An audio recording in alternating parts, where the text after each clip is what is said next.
Welcome back everyone, स्वागत है आपका एक बार फिर से रोशन सा स्टडी पॉइंट पर। तो आज हम जानने वाले हैं जो हमारा सीयूटी का जो एग्जाम पैटर्न है वो किस तरीके से रहने वाला है और हमें किस तरीके से हमें एग्जाम के अंदर जो ओएमआर शीट होती है, यानी कि आप सभी को पता होगा कि बहुत ज्यादा वैकेंसी होने के बावजूद इस बार जो एनटीए है वो एग्जाम क्या करने वाला है, ऑफलाइन कंडक्ट कराने वाला है। तो आपको ओएमआर शीट पे ही अपना आंसर सबमिट करना पड़ेगा। तो जो बच्चे इस बात से अवेयर नहीं है कि हमें किस तरीके से ओएमआर शीट को फिलअप करना है और किस तरीके से हमें क्वेश्चन का जो आंसर है वो फिलअप करना है, तो आज की इस वीडियो में हम उन्हीं चीजों को जानने वाले हैं। ठीक है, तो जैसे कि आप देख सकते हो एग्जाम पैटर्न की हम लोग आज बात करने वाले हैं। और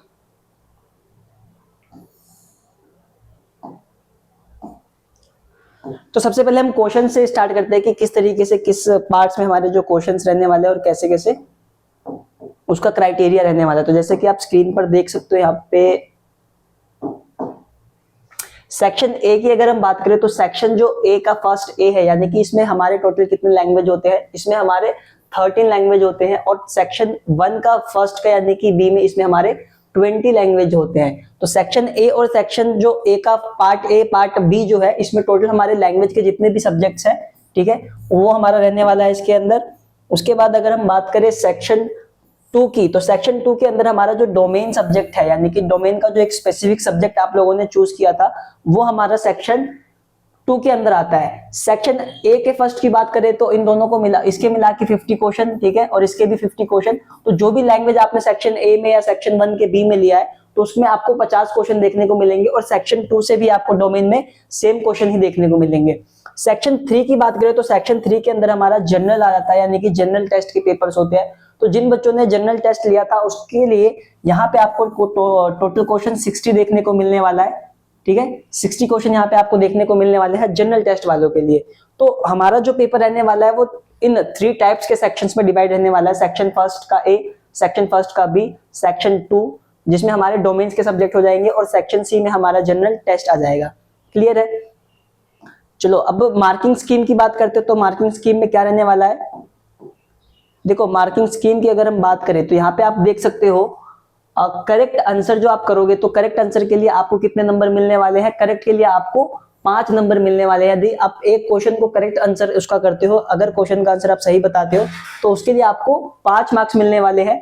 उसके बाद अगर आप इनकरेक्ट करते हो, ठीक है, अगर आप इनकरेक्ट करते हो यानी कि कोई क्वेश्चन का आंसर आपने गलत दे दिया है, तो यहाँ पे आपको -1 की नेगेटिव मार्किंग भी देखने को मिलेगी, यानी कि उस क्वेश्चन के लिए आपको -1 जो मार्क्स है वो आपके कट जाएंगे। अगर किसी क्वेश्चन का आंसर आपको नहीं पता है और आपने उसका आंसर भी गलत नहीं लगाया है, तो आप उसको खाली लीव छोड़ देते हो, तो वो हो जाएगा अनअटेम्प्ट में, यानी कि अनअटेम्प्ट का मतलब कि आपको उसका आंसर नहीं पता और आपने उस क्वेश्चन को लीव कर दिया, आपने उस क्वेश्चन पे मार्क कुछ नहीं किया, तो आपके इसके लिए 0 मार्क्स, यानी कि आपको इसमें ना मार्क्स मिलेंगे ना ही आपके इसमें कोई मार्क्स माइनस होंगे। क्लियर है? चलो आगे बढ़ते हैं।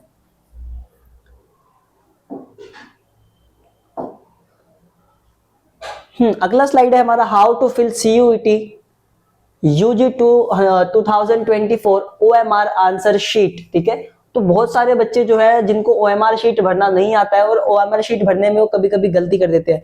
अगर आप ओएमआर शीट को गलत फिलअप करोगे एग्जाम के अंदर, तो पूरा आपका जो रिजल्ट है वो आपको नहीं देखने को मिलेगा, आपका रिजल्ट ही नहीं बनेगा। और ओएमआर शीट होता क्या है, तो जैसे कि आप इधर स्क्रीन पर देख सकते हो, यहाँ पे ये हमारी ओएमआर शीट दी गई है जिसमें आपको 4 ऑप्शन देखने को मिलते हैं। जैसे कि हमारी शीट होती है, यहाँ पे क्वेश्चन नंबर लिखा रहता है और यहाँ पे 4 ऑप्शन आपको देखने को मिलता है और 4 ऑप्शन में से आपको करेक्ट ऑप्शन पे टिक नहीं, आपको इसको सर्कल करना होता है। ठीक है, इस तरीके से आपको सर्कल करना होता है। तो ये हमारा ओएमआर शीट में आपको फिलअप करना है। ठीक है, तो किस तरीके से ओएमआर शीट भरते हैं हम उसको जान लेते हैं एक बार।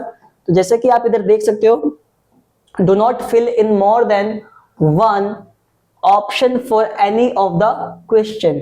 आपको क्या करना है, जैसे कि इधर आप देख सकते हो यहाँ पे रॉन्ग का स्लाइड और यहाँ पे टिक का, यानी कि 4 ऑप्शन की अगर हम बात करें तो जो 4 ऑप्शन आपके रहने वाले हैं उसमें अगर ये क्वेश्चन नंबर फर्स्ट है, सपोज ये क्वेश्चन नंबर फर्स्ट है और 4 ऑप्शन में आपने ये ऑप्शन टिक कर दिया, उसके बाद सपोज दूसरे क्वेश्चन में आपको लगा, आपने पहले इस पे टिक सर्कल किया था और फिर आपको लगा कि नहीं ये आंसर गलत हो सकता है, फिर आपने ये कर दिया। अगर आप ऐसा करते हो तो आपका जो आंसर शीट है वो पूरा जो स्कैन करते हैं ना कॉपी, जो एग्जामिनर होंगे आपको जो भी आपकी ओएमआर शीट होगी वो स्कैन करके आपके ओवरऑल मार्क्स पता करते हैं, तो वो स्कैनर मशीन में जाते ही वो आपका ब्लॉक हो जाएगा और आपको रिजल्ट नहीं देखने को मिलेगा। ठीक है, तो ये ऐसा आपको नहीं करना है। कोई भी आंसर है जैसे इस तरीके से आपको आपके OMR शीट में नहीं करना है। जो भी आप आंसर होगा आपका, उसको बस आपको प्रॉपरली ब्लैक करके टिक आउट करना है। जैसे कि ये हमारा करेक्ट हो जाएगा, ये भी करेक्ट है, ये भी करेक्ट, ये भी करेक्ट। तो इस तरीके से आपको एग्जाम के अंदर फॉलो करना है। ये सारी चीजें आप एग्जाम के अंदर फॉलो नहीं करोगे, ठीक है।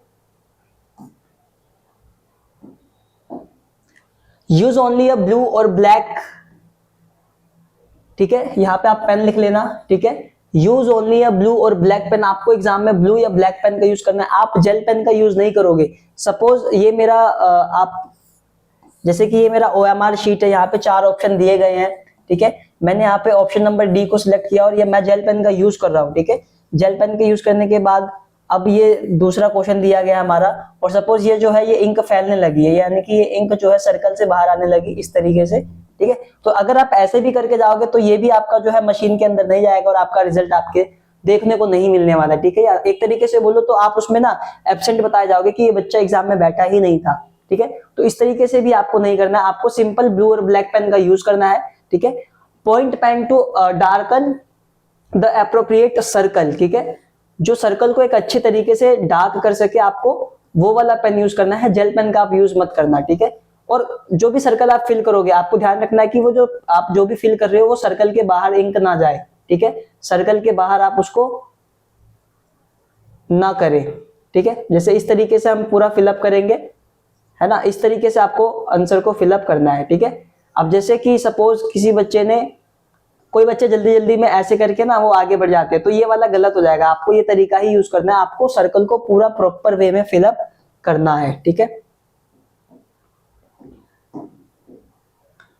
Before filling the OMR sheet not it's scanned by software for, जैसे कि मैंने आपको स्टार्टिंग में बताया, जो भी आपकी OMR शीट होगी वो स्कैन, मतलब स्कैन के थ्रू आपका जो जितना भी मार्क्स होगा, जितने भी क्वेश्चन आप अटेम्प्ट करोगे, तो बस वो स्कैन मशीन के अंदर डालेंगे और आपका रिजल्ट जो है वो तुरंत आपके सामने निकल कर आ जाएगा, ठीक है। तो इस तरीके से जो आपकी OMR शीट है वो चेक होगी स्कैनर के थ्रू।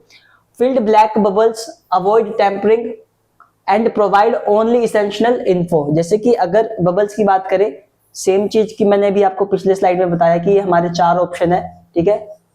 आपको जब भी आप सर्कल करोगे किसी भी चीज को, तो आपको ध्यान देना है कि वो जो भी ऑप्शन मेरा सर्कल हो रहा है वो हमारा उसके बाहर ना जाए। जैसे कि ये मैंने कर दिया और कभी कभी मेरा पेन जो है वो बाहर चला जाता है, तो ऐसे आपको नहीं करना है, ठीक है। और क्या कर सकते हो आप, कभी कभी कुछ बच्चे ऐसे आधा आंसर करके आगे बढ़ जाते हैं, तो आपको ये भी नहीं करना है, ठीक है। आपको जो है वो पूरा प्रॉपर सर्कल ही कवर अप करना है, पूरा सर्कल को आपको कवर करना है, और ये बात आपको ध्यान में रखनी पड़ेगी एग्जाम के अंदर। जैसे कि मैंने इसको ये पूरा कवर अप कर दिया, तो ये मेरा करेक्ट आंसर, करेक्ट सर्कल हो जाएगा जो कि मैंने पूरा प्रॉपर किया है, ठीक है। तो इस तरीके से आपको करना है। Only fill the specified spaces for roll number, test booklet number and code on the OMR sheet. Avoid writing or making symbols to prevent rejection, ठीक है। देखिए इसमें आपको क्या करना है, रोल नंबर के लिए सपोज करो ये मेरा OMR शीट है, यहाँ पे हमारा रोल नंबर दिया गया है 0 1 2 3 4 5 और 6, और यहाँ पे सेम आपको क्या मिलेगा, ऑप्शन देखने को मिलेगा इस तरीके से,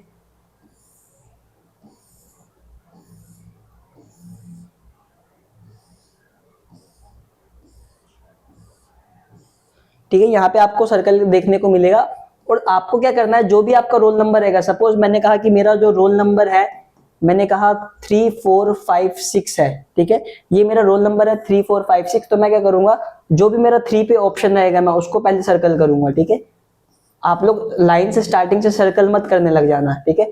जैसे मैंने कहा भाई मेरा जो आंसर है वो पहले, मेरा रोल नंबर 3 4 5 6 है, तो मैं 3 को पहले कवर अप करूंगा इस तरीके से, ठीक है। 3 हो गया, अब मैं 4 को कवर करूंगा, ठीक है। फिर 5 को हम कवर करेंगे और देन लास्ट में हम 6 को कवर करेंगे, ठीक है, इस तरीके से। तो आपको इस तरीके से ही आपका जो रोल नंबर है या जो भी टेक्स्ट बुक लेट सीरीज होगी वो आपको फिलअप करनी है। टेक्स्ट बुक सीरीज में आप कैसे कर सकते हो, जैसे ये हो जाएगा, ये ए दे देगा, बी सी, ठीक है।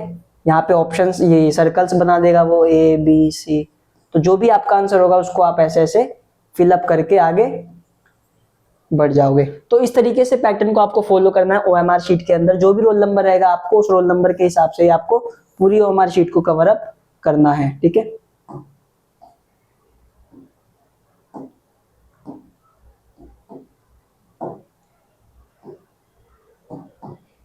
Make sure that the code printed on the OMR answer sheet is the same. देखो यहाँ पे एक कोड दिया गया है, यानी कि ये कोड है आपका, जो भी आपका रोल नंबर रहेगा उससे रिलेटेड आपको एक कोड मिला जाएगा, ठीक है ना। वो कोड, ये वाला कोड आपका रहने वाला है। और आपको क्या करना है, जो भी आपका ओएमआर शीट है और जो भी आपका क्वेश्चन पेपर है, ठीक है, तो आपको क्या करना है, क्वेश्चन पेपर से आपको जो अपने ओएमआर शीट का जो कोड है वो आपको मैच कर लेना है कि क्वेश्चन पेपर में भी क्या सेम कोड दिया गया है जो मेरे ओएमआर शीट पे है। तो ये आपको एक बार मतलब मैच कर लेना है। अगर ये मैच नहीं होता है तो आप जाके जो आपके इन्विजिलेटर होंगे आप उनसे कांटेक्ट कर सकते हो कि सर मेरा ये बारकोड जो है वो मैच नहीं हो रहा है क्वेश्चन पेपर से या मेरी ओएमआर शीट से। तो आपको ये जरूरी ध्यान देना है कि जो आपका कोड है वो क्वेश्चन पेपर से मैच होना बहुत जरूरी है, ठीक है। चलिए आगे बढ़ते हैं।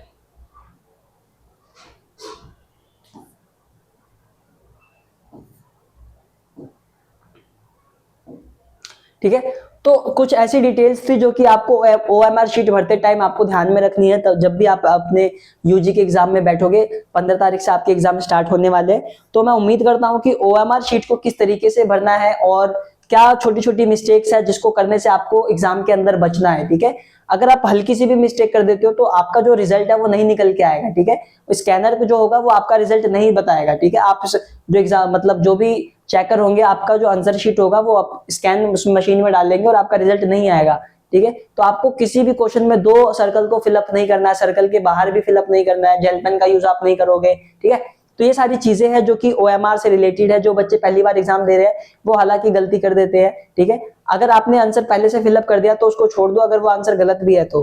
कभी कभी होता है कि हमें लगता है कि पहला आंसर, जो भी आंसर हमने पहले टिक कर दिया कि नहीं ये आंसर नहीं था, आंसर डी होना चाहिए, तो जो आप उसमें आप एक क्वेश्चन में आप 2 सर्कल को फिलअप नहीं करोगे, ऐसे आपका जो एग्जाम जो आपका रिजल्ट है वो रुक जाएगा, ठीक है।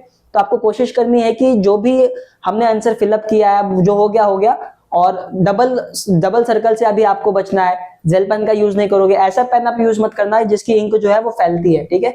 और बहुत सारे बच्चे देंगे एग्जाम, तो हो सकता है बहुत सारे बच्चे ऐसी मिस्टेक्स भी कर दे, तो आपको इन सब चीजों से बचना है, ठीक है। चलिए मिलते हैं आपसे नेक्स्ट वीडियो में।